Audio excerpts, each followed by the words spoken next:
ಸ್ನೇಹಿತರೆ, ನಮ್ಮ ಬದುಕು ದೊಡ್ಡದಾಗದೆ ನಮ್ಮ ಸಾಹಿತ್ಯ ಎಂದು ದೊಡ್ಡದಾಗದು ಅಂತ ಡಾಕ್ಟರ್ ಕೆ ಶಿವರಾಮ ಕಾರಂತರು ಹೇಳಿದ್ದಾರೆ. ನನ್ನ ಸುದೈವ ಅವರ ಎರಡು ಕಾರ್ಯಕ್ರಮಗಳಿಗೆ ಶಿವರಾಮ ಕಾರಂತರು ಬರೆದಿದ್ದ ಪುಸ್ತಕಗಳ ಬಿಡುಗಡೆ ಸಮಾರಂಭಕ್ಕೆ ಕಾರ್ಯಕ್ರಮ ನಿರೂಪಣೆ ಮಾಡಿದ್ದೆ. ತುಂಬ ನೇರ ನುಡಿಯ ಮನುಷ್ಯ, ನಾನು ಅಸರ್ಟಿವ್ ಕಮ್ಯುನಿಕೇಷನ್ ಅಂತೀನಲ್ಲ, ಅದನ್ನು ನಾವು ಶಿವರಾಮ್ ಕಾರಂತರಲ್ಲೂ ಕೂಡ ನೋಡ್ಬೋದು. ನಮ್ಮ ಬದುಕು ದೊಡ್ಡದಾಗದೆ ನಮ್ಮ ಸಾಹಿತ್ಯ ಎಂದೂ ದೊಡ್ಡದಾಗದು. ಇನ್ನೊಂದು ಹೇಳಬೇಕಂದ್ರೆ, ಎಷ್ಟೊಂದು ಸಾಹಿತ್ಯ ಬರೆದು ಎಷ್ಟೊಂದು ಜನ ಬಡವಾಗೇ ಉಳಿದ್ಬಿಟ್ರು. ಅವರು ಆ ಕಡೆ ಗಮನನೇ ಕೊಡಲಿಲ್ಲ, ಬದುಕನ್ನು ದೊಡ್ಡದು ಮಾಡಿಕೊಳ್ಳಿಲ್ಲ. ಆದರೆ ಈಗಿನ ಕಾಲದ ಸಾಹಿತಿಗಳು ಅಟ್ಲೀಸ್ಟ್ ಫೈನಾನ್ಷಿಯಲ್ಲು ಪ್ಲ್ಯಾನಿಂಗು ಎಲ್ಲ ಮಾಡಿಕೊಂಡು ಒಂದು ಲೆವೆಲ್ಗಿದ್ದಾರೆ. ಹಿಂದೆ ಎಷ್ಟೋ ಸಾರಿ ನಾನು ಗಮನಿಸಿದ್ದೆ ಪತ್ರಿಕೆಗಳಲ್ಲಿ, ಆ ಸಾಹಿತಿಗೆ ಸರ್ಕಾರದಿಂದ ಅವರು ಆಸ್ಪತ್ರೆಗೆ ಸೇರಿದ್ದಾರೆ, ಅವರಿಗೆ ನೆರವು ನೀಡುತ್ತೇವೆ ಅಂತ. ಇನ್ಮೇಲೆ ನಂದು ಒಂದು ವಿಚಾರ ಏನು ಅಂದರೆ, ಎಲ್ಲರೂ ಯಾವುದೇ ವೃತ್ತಿಯಲ್ಲಿರಲಿ ಹಣಕಾಸಿನ ಕಡೆಗೂ ಗಮನ ಕೊಡಬೇಕು. ಕೊಂಚವಾದರೂ ಬ್ಯಾಂಕ್ ಬ್ಯಾಲೆನ್ಸ್ ಇರಬೇಕು, ಜೊತೆಗೆ ಮೆಡಿಕಲ್ ಇನ್ಶೂರೆನ್ಸ್ ಮಾಡಿಸಿಕೊಳ್ಳಬೇಕು.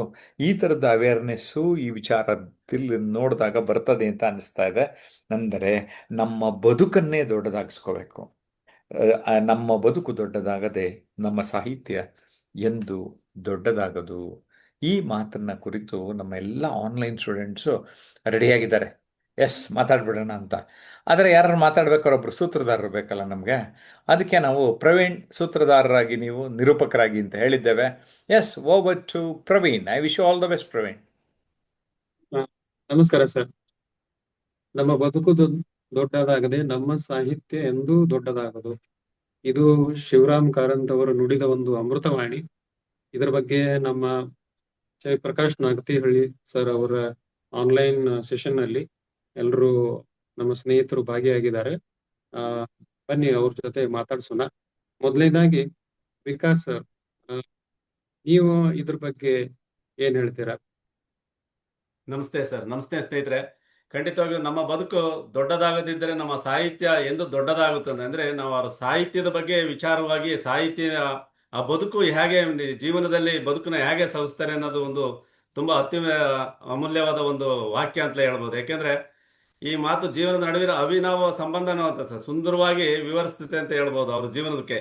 ಯಾಕೆಂದ್ರೆ ಎಕ್ಸಾಂಪಲ್ ನಮ್ಮ ಡಿ.ವಿ. ಗುಂಡಪ್ಪನವರ ಮಂಕುತಿಮ್ಮವ ಕಗ್ಗದ ಒಂದು ಗ್ರಂಥದ ಬಗ್ಗೆ ಹೇಳ್ತಾ ಹೋಗ್ಬೋದು. ಯಾಕೆಂದ್ರೆ ಡಿ.ವಿ.ಜಿ ಅವರು ತಾವು ನಂಬಿದ ಮೌಲ್ಯಗಳಂತೆ ಅತ್ಯಂತ ಸರಳ ಪ್ರಾಮಾಣಿಕವಾಗಿ ತನ್ನ ಉನ್ನತ ಮಟ್ಟದ ಜೀವನ ನಡೆಸಿದವರು. ಅದೇ ರೀತಿ ಆ ಬದುಕಿನ ಅನುಭವದಿಂದ ಮೂಡಿ ಬಂದಂತೆ ಮಂಕುತಿಮ್ಮನ ಕಗ್ಗ ಏನಿದೆ, ಅವರ ಬದುಕು ದೊಡ್ಡದಾಗಿದ್ದರಿಂದ ಆ ಕಾವ್ಯನು ಇಂದಿಗೂ ಕೋಟ್ಯಾಂತರ ಕನ್ನಡಿಗರಿಗೆ ಜೀವನದ ಭಗವದ್ಗೀತೆಯನ್ನು ಮಾರ್ಗದರ್ಶನ ತೋರಿಸ್ತದೆ ಅಂತ ಹೇಳ್ಬೋದು. ಅದೇ ರೀತಿ ನಮ್ಮ ರಾಷ್ಟ್ರಕವಿ ಕುವೆಂಪು ಅವ್ರ ಬಗ್ಗೆ ಶ್ರೀ ರಾಮಾಯಣ ದರ್ಶನಮ್ಮ ಒಂದು ಕೃತಿಗೆ ಬಗ್ಗೆ ವಿಚಾರದಲ್ಲಿ ಅವರ ನಮ್ಮ ಕುವೆಂಪುನವರು ಕನ್ನಡ ಮಾನವ ಏನ್ ಹೇಳ್ತೀವಿ ನಾವು, ವಿಶ್ವ ಮಾನವ ಸಂದೇಶವನ್ನ ಯಾವ ರೀತಿ ಆ ಒಂದು ಕೃತಿ ಮುಖಾಂತರ ನಮಗೆ ಎಲ್ಲ ಪರಿಚಯ ಮಾಡಿದ್ರು, ಹಾಗೇನೆ ಅವರ ಸರಳ ಒಂದು ಸಾಹಿತ್ಯವನ್ನು ಅವರ ಬದುಕಿನಲ್ಲಿ ಅನುಸರುತ್ತಾ ಬಂದ್ರು ಅಂತ ಹೇಳ್ಬೋದು. ಯಾಕೆಂದ್ರೆ ಅದೇ ರೀತಿ ನಮ್ಮ ವಚನ ಸಾಹಿತ್ಯ ಬಸವಣ್ಣನವ್ರದ್ದು ಇರ್ಬೋದು. 12ನೇ ಶತಮಾನದಲ್ಲಿ ಕಾಯಕವೇ ಕೈಲಾಸ, ಅಯ್ಯ ಅಂದ್ರೆ ಸ್ವರ್ಗ, ಹಾಗೇನೆ ಅಲಗ ಎಂದರೆ ನರಕ ಅಂತ ಸಮಾನತೆಯನ್ನ ಬದುಕನ್ನು ಅವರು ಸ್ವತಃ ಬದುಕಿ ತೋರಿಸಿದವರು. ಅದೇ ರೀತಿಯಾಗಿ ಅವರ ಸರಳ ಬದುಕಿನ ಉನ್ನತ ಹೊರಹೊಮ್ಮಿದ ವಚನಗಳು ಇವತ್ತಿಗೂ ಸರ್ವಕಾಲಿಕ ಸಾಹಿತ್ಯವಾಗಿ ಉಳಿದಿದೆ ಅಂತ ಹೇಳ್ತಾ ನನ್ನ ಎರಡು ಮಾತುಗಳು ಮುಗಿಸ್ತಿದ್ದೆ. ಧನ್ಯವಾದಗಳು. ಧನ್ಯವಾದ ವಿಕಾಸ್ ಅವರೇ, ನೀವು ಚೆನ್ನಾಗಿ ಹೇಳಿದ್ರಿ. ಡಿ.ವಿ.ಜಿ ಅವರ ಮೌಲ್ಯಗಳನ್ನು ನೀವು ಹೇಳಿದ್ರಿ. ಧನ್ಯವಾದಗಳು. ಈಗ ನಮ್ಮ ಮುಂದಿನ ಸ್ನೇಹಿತರು ಸುದರ್ಶನ್ ಅವರು. ಸುದರ್ಶನ್ ಅವರೇ, ನೀವೇನ್ ಹೇಳ್ತೀರಾ ಇದ್ರ ಬಗ್ಗೆ?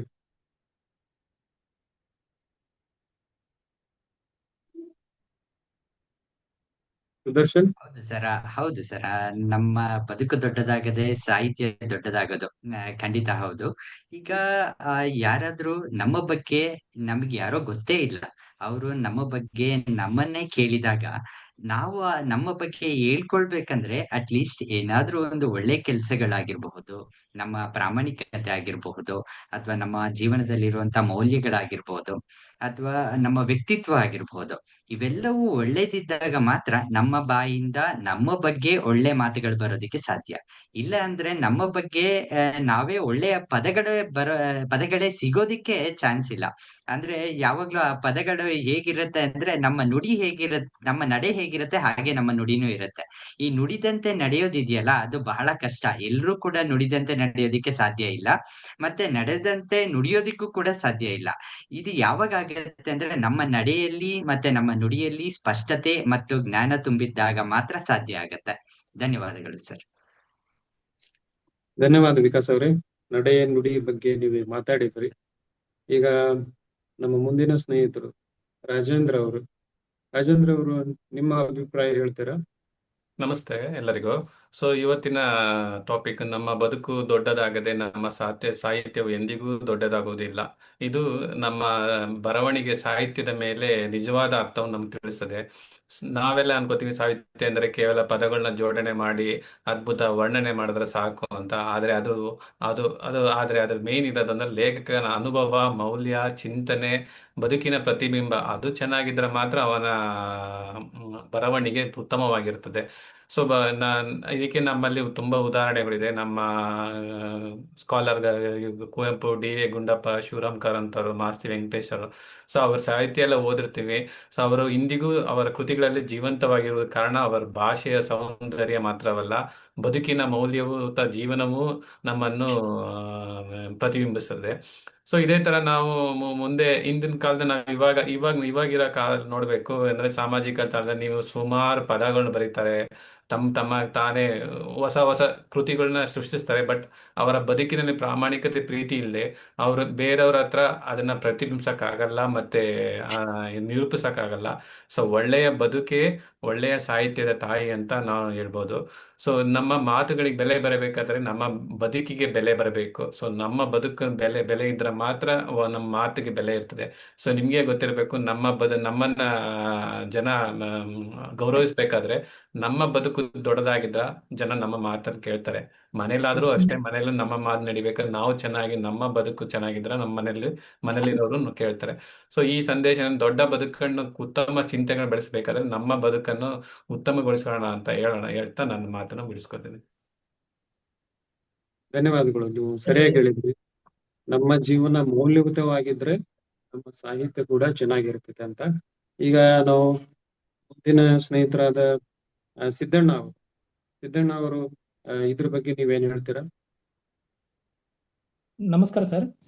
ನಮ್ಮ ಬದುಕು ದೊಡ್ಡದಾಗದೆ ನಮ್ಮ ಸಾಹಿತ್ಯ ಎಂದೂ ದೊಡ್ಡದಾಗದು. ಈ ಒಂದು ಶಿವರಾಮ್ ಕಾರಂತರ ನುಡಿ. ಸಾಹಿತ್ಯ ಮತ್ತು ಜೀವನ ಎರಡೂ ಒಂದೇ ನಾಣ್ಯದ ಎರಡು ಮುಖಗಳಂತ ಹೇಳ್ಬೋದು ನಾವು. ಈಗ ಯಾವುದೇ ಒಂದು ಜೀವನ ನಾವು ಬಾಳುವ ಒಂದು ಶೈಲಿಯ ಮೇಲೆ ನಮ್ಮ ಒಂದು ಸಾಹಿತ್ಯ ಹುಟ್ಟುತ್ತದೆ. ಯಾವುದೇ ಒಂದು ಈಗ ಜಾನಪದ ಸಾಹಿತ್ಯ ತೋಳಿ, ಜಾನಪದದ ಲೋಕ ಅಂತ ತೋಳಿ, ಯಾವುದು ಎಲ್ಲನೂ ಕೂಡ ನಮ್ಮ ಒಂದು ಬಾಳುವ ಒಂದು ಜೀವನದ ಮೇಲೆ ಇದು ಆಗಿದೆ ಸರ್. ಈಗ ಕೇವಲ ಒಂದು ನಾಲ್ಕು ಗೋಡೆಗಳ ಮಧ್ಯೆ ಕುಳಿತು ಕಲ್ಪನೆಯಿಂದ ಬರೆಯುವ ಒಂದು ಸಾಹಿತ್ಯಕ್ಕೂ ಮತ್ತೆ ಜೀವ ಇರೋದಿಲ್ಲ. ಅಲ್ಲಿ ನಾವು ಒಂದು ಸಮಾಜದೊಂದಿಗೆ ಬೆರೆತು ಅಲ್ಲಿ ಒಂದು ಕಷ್ಟ, ಸುಖ, ನೋವು, ನಲಿವು ಕಣ್ಣಾರೆ ಕಂಡು ನಾವು ಅನುಭವಿಸಿದಾಗ ನಾವು ಅಲ್ಲಿ ಏನ್ ಮಾಡ್ತೀವಿ, ನಮ್ಮ ಒಂದು ಜೀವನವನ್ನು ನಾವು ರೂಪಿಸ್ಕೋತೀವಿ. ಅದೇ ತರ ಒಂದು ಶ್ರೇಷ್ಠ ಸಾಹಿತ್ಯವನ್ನು ಕೂಡ ಸೃಷ್ಟಿಸಲು ಸಾಧ್ಯವಾಗುತ್ತದೆ ಅಲ್ಲಿ. ಮತ್ತೆ ಈಗ ನಾವು ಹೇಳ್ಬೋದು, ಒಂದು ಸಾಹಿತ್ಯದವರು ಯೋಚನೆ ಮತ್ತು ನಡತೆಗಳು ದೊಡ್ಡದಾಗಿರ್ಬೇಕು. ಇಲ್ಲಿ ಸಣ್ಣತನವನ್ನು ಇಟ್ಟುಕೊಂಡು ನಾವು ದೊಡ್ಡ ಸಾಹಿತ್ಯವನ್ನು ಸೃಷ್ಟಿನೆ ಮಾಡ್ತೀವಿ ಅಂದ್ರೆ ಆಗೋದಿಲ್ಲ ಇಲ್ಲಿ. ಅದೇ ತರ ನಾವೊಂದು ಸಮಾಜದ ಈ ಸಾಹಿತ್ಯ ಹೇಳ್ಬೋದು ನಾವು, ಸಾಹಿತ್ಯ ಒಂದು ಸಮಾಜದ ಕನ್ನಡಿಯಾಗಿದೆ ಅಂತ ಹೇಳ್ಬೋದು ನಾವು. ಈಗ ನಾವು ಸಮಾಜದ ಒಂದು ಬದುಕು ಮತ್ತು ವೈಯಕ್ತಿಕ ಬದುಕು ವಿಕಾಸಗೊಂಡಾಗ ಮಾತ್ರ ನಮ್ಮ ಒಂದು ಸಾಹಿತ್ಯ ಉನ್ನತ ಮಟ್ಟಕ್ಕೆ ತಲುಪಲು ಸಾಧ್ಯವಾಗ್ತದೆ. ಈಗ ನಾವು ಇದು ಹೇಳ್ಬೋದು, ಬಾವಿಯ ಒಂದು ಕಪ್ಪೆಗೆ ಸಮುದ್ರ ಒಂದು ವಿಸ್ತಾರವನ್ನು ತಿಳಿದಿರಲ್ಲ. ಅದೇ ತರ ನಮ್ಮ ಒಂದು ಬದುಕಿನ ಒಂದು ದೃಷ್ಟಿಕೋನ ಮತ್ತು ಅನುಭವ, ಆಲೋಚನೆಗಳು ದೊಡ್ಡದಾಗದ ಒಂದು ಹೊರತು ನಮ್ಮಿಂದ ಒಂದು ಸೃಷ್ಟಿಸುವ ಒಂದು ಸಾಹಿತ್ಯ ಎಂದಿಗೂ ಜಗತ್ತನ್ನ ಆಕರ್ಷಿಸಲಾರದಂತ ಹೇಳ್ತಾರೆ. ಧನ್ಯವಾದಗಳು. ಧನ್ಯವಾದಗಳು ಸಿದ್ದಣ್ಣ ಅವರೇ. ಲೇಖಕನ ಬದುಕು ಸಮಾಜದೊಂದಿಗೆ ಬೆರೆತಾಗ ಮಾತ್ರ ಬರೆಯುವ ಸಾಹಿತ್ಯ ಜನಸಾಮಾನ್ಯರಿಗೆ ತಲುಪುತ್ತೆ ಅಂತ ಹೇಳ್ಬೋದು. ಈಗ ದಿನ ಸ್ನೇಹಿತರಾದ ಲಕ್ಷ್ಮೀಕಾಂತ್ ನೀವೇನ್ ಹೇಳ್ತೀರಾ ಇದ್ರ ಬಗ್ಗೆ? ನಮಸ್ಕಾರಗಳು. ನಮ್ಮ ಬದುಕು ದೊಡ್ಡದಾಗದೆ ನಮ್ಮ ಸಾಹಿತ್ಯ ಎಂದಿಗೂ ದೊಡ್ಡದಾಗದು. ಇದು ಶಿವರಾಮ್ ಕಾರಂತ್ ಅವರು ಹೇಳುವ ಮಾತು. ನಮ್ಮ ಬದುಕು ದೊಡ್ಡದಾದರೆ ಹೊರತು ನಮ್ಮ ಸಾಹಿತ್ಯ ಎಂದಿಗೂ ದೊಡ್ಡದಾಗದು. ಈ ಸಾಲಿನ ಆಳವಾದ ಅರ್ಥ ಮತ್ತು ಕಾರಂತರ ಜೀವನ ದೃಷ್ಟಿಯನ್ನು ಕೆಲ ಪ್ರಮುಖ ಅಂಶಗಳ ಮೂಲಕ ಅರ್ಥಗೊಳಿಸಬಹುದು. ಸಾಹಿತ್ಯ ಎಂಬ ಬದುಕಿನ ಪ್ರತಿಬಿಂಬ, ಪ್ರತ್ಯಕ್ಷ ಅನುಭವ ಮಹತ್ವ ಹಾಗೂ ಸಾಮಾಜಿಕ ಸಮಾವೇಶನಶೀಲತೆ ಮತ್ತು ಅನುಕಂಪ. ಡಾಕ್ಟರ್ ಶಿವರಾಮ್ ಕಾರಂತರು ಪ್ರಕಾರ ಸಾಹಿತ್ಯದ ಎತ್ತರವು ಬರಹಗಾರನ ಬದುಕಿನ ಎತ್ತರವನ್ನು ಮೀರಲು ಸಾಧ್ಯವಿಲ್ಲ. ನಾವು ನಮ್ಮ ಆಲೋಚನೆ, ಕಾರ್ಯ ಮತ್ತು ಸಮಾವೇಶಗಳಲ್ಲಿ ದೊಡ್ಡವರಾದಾಗ ಮಾತ್ರ ನಮ್ಮಿಂದ ಸೃಷ್ಟಿಸಲಾಗುವ ಸಾಹಿತ್ಯವು ಸಮಾಜಕ್ಕೆ ಮಾರ್ಗದರ್ಶಕವಾಗಬಲ್ಲ ದೊಡ್ಡ ಸಾಹಿತ್ಯವಾಗುತ್ತದೆ ಎಂದು ಹೇಳುತ್ತಾ ನನ್ನ 2 ಮಾತುಗಳನ್ನು ಮುಗಿಸ್ತೇನೆ. ಧನ್ಯವಾದಗಳು. ಧನ್ಯವಾದ ಲಕ್ಷ್ಮೀಕಾಂತ್. ಈಗ ನಮ್ಮ ಮುಂದಿನ ಸ್ನೇಹಿತರಾದ ಪಾಂಡುರಂಗ್ ನಮಸ್ತೆ. ನೀವೇನ್ ಹೇಳ ಬಯಸ್ತೀರಾ ಇದ್ರ ಬಗ್ಗೆ? ಇವತ್ತು ನಾವು ಚರ್ಚಿಸಲು ಹೊರಟಿರುವಂತ ವಿಷಯ ಕೇವಲ ಸಾಹಿತ್ಯದ ಪುಟಗಳಿಗೆ ಸೀಮಿತವಾಗದೆ ಇದು ನಮ್ಮ ಉಸಿರಾಟದ ಸತ್ಯವಾದಂತ ಮಾತು ಸರ್. ಇದು ನಮ್ಮ ಬದುಕು ದೊಡ್ಡದಾಗದೆ ಸಾಹಿತ್ಯ ದೊಡ್ಡದಾಗದು. ಈ ಅದ್ಭುತ ಸಾಲಗಳನ್ನ ಕನ್ನಡಿಗರ ಉಡುಗೊರೆಯಾಗಿ ನೀಡಿದವರು ಬೇರೆ ಯಾರು ಅಲ್ಲ. 4 ಗೋಡೆಗಳ ಮುದ್ದೆ ಕುಳಿತು ಕಲ್ಪನಾ ಲೋಕದೊಳಗೆ ತಿಳಿದವರಲ್ಲ. ಬದಲಾಗಿ ಇಡೀ ಬದುಕನ್ನೇ ಪ್ರಯೋಗಶಾಲೆಯನ್ನಾಗಿ ಮಾಡಿಕೊಂಡು ಕಡಲ ತೀರ್ಗದ ಭಾರ್ಗವ ಕೆ ಶಿವರಾಮ್ ಕಾರಂತರದು.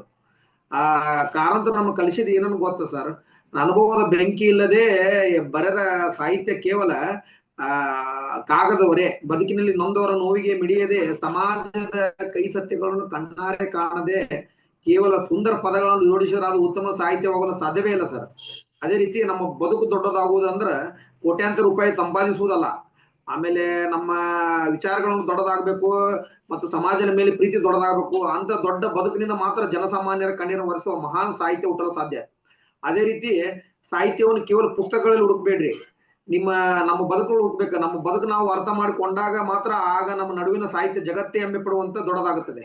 ಅದಕ್ಕೆ ಈ ಕಾರಂತರ ಈ ಕ್ರಾಂತಿಕಾರಿ ಚಿಂತನೆಗೆ ಧ್ವನಿ ಆಗತ್ತ ಈ ಸುಂದರ ವಿಚಾರ ಸಂಕಿರಣಕ್ಕೆ ನಮಗ ಚಾಲನೆ ನೀಡಿದ್ದಾರೆ ಅಂತೇಳಿ, ಮತ್ತೆ ಈ ಬದುಕು ದೊಡ್ಡದಾಗ್ಲಿ ಸಾಹಿತ್ಯ ಬೆಳಗ್ಲಿ ಅಂತೇಳಿ ಈ ಚರ್ಚಾ ವಿಷಯ ಮುಖಾಂತರ ನಾನೊಂದ ಸ್ಲೋಗನ್ ಹೇಳ್ತೀನಿ ಸರ್. ಧನ್ಯವಾದಗಳು ತಮಗೆ. ಧನ್ಯವಾದ. ಈಗ ನಮ್ಮ ಮುಂದಿನ ಸ್ನೇಹಿತರು ಡಾಕ್ಟರ್ ವೀರ ಹನುಮಪ್ಪ, ನೀವೇನ್ ಹೇಳ್ತೀರಾ ಇದ್ರ ಬಗ್ಗೆ?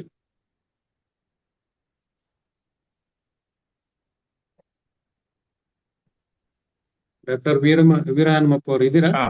ಎಲ್ರಿಗೂ ನಮಸ್ಕಾರ. ನಮ್ಮ ಬದುಕು ದೊಡ್ಡದಾಗದೆ ನಮ್ಮ ಸಾಹಿತ್ಯ ದೊಡ್ಡದಾಗುದು ಅಂತ ಶಿವರಾಮ್ ಕಾರಂತ ಹೇಳಿದರೆ ಒಂದು ಒಳ್ಳೆ ಅತ್ಯುತ್ತಮವಾದ ಒಂದು ನುಡಿ ಇದು.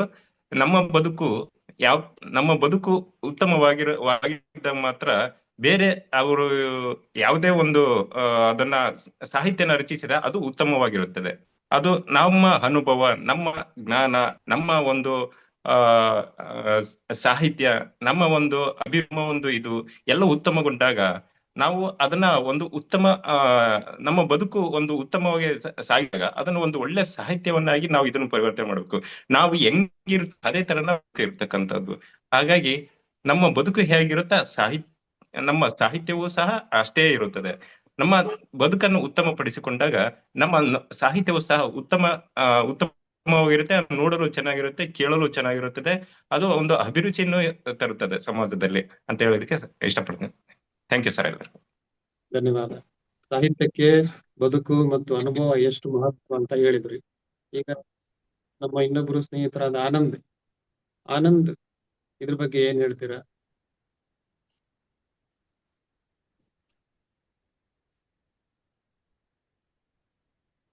ಇದು ಹೇಳೋದಾದ್ರೆ ಲೇಖನದ ಅನುಭವದ ವ್ಯಾಪ್ತಿ ಇದೊಂದು ವಿಶಾಲವಾಗಿದೆ.